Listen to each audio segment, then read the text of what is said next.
بسم اللہ الرحمن الرحیم۔ شروع اللہ تعالیٰ کے نام سے جو بڑا مہربان نہایت رحم والا ہے۔ میرے پیارے بھائیوں، دوستوں، عزیز ساتھیوں، میری پیاری بہنیں، بیٹیاں، میری مائیں، سب کو السلام علیکم ورحمۃ اللہ وبرکاتہ۔ ناظرین، میں آج آپ کے لیے ایک ایسا وظیفہ لے کے حاضر ہوا ہوں۔ آپ اس وظیفے پہ عمل کریں گے، یہ اللہ کے محبوب صلی اللہ علیہ وآلہ وسلم کا بتایا ہوا عمل ہے۔ جب آپ اس عمل کو کریں گے تو انشاءاللہ اللہ تعالیٰ آپ کے کاروبار میں، مال میں برکت عطا فرمائے گا، کیونکہ حدیث پاک کا مفہوم ہے، جو رسول اللہ صلی اللہ علیہ وسلم نے یہ وظیفہ بتایا، اسی حدیث سے میں آپ کو بتاؤں گا، اور آپ کو یہ بھی بتاؤں گا کہ اس سے کیا فائدہ ملے گا اور کس صحابی نے یہ وظیفہ کیا ہے۔ تو آپ کو مکمل تفصیل کے ساتھ بتایا جائے گا۔ آپ نے اس ویڈیو کو مکمل ہی سننا ہے، سکپ نہیں کرنا، کیونکہ آپ ویڈیو کو 1-2 منٹ دیکھ کے چلے جاتے ہیں، پھر وظیفے کا سمجھ نہیں لگتا، تو پھر کہتے ہیں کہ ہمیں پتہ نہیں کیسے وظیفہ کرنا ہے، کامنٹ میں آ کے بتاتے ہیں۔ آپ نے اس ویڈیو کو مکمل سننا ہے۔ جب آپ مکمل سنیں گے، طریقہ کار آپ کو سمجھ آ جائے گا، تو اس سے آپ کو بھی فائدہ ملے گا۔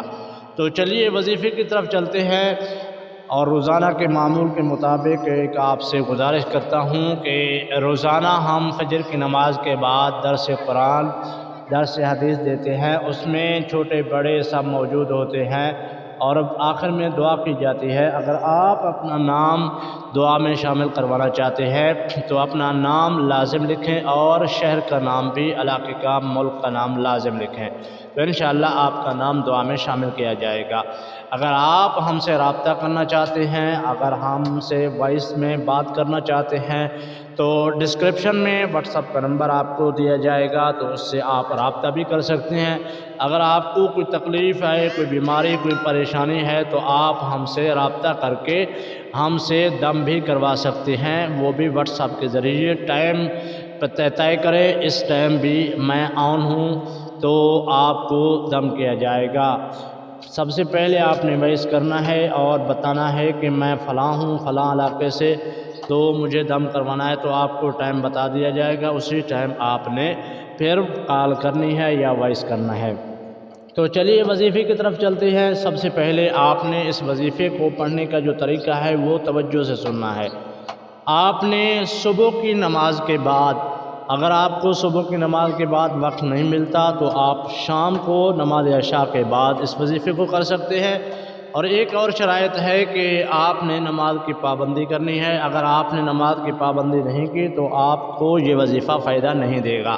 صحیح مسلم بخاری کی حدیث ہے، حضرت عبداللہ ابن مسعود رضی اللہ تعالی عنہ کو یہ وظیفہ اللہ کے محبوب نے عطا فرمایا تھا۔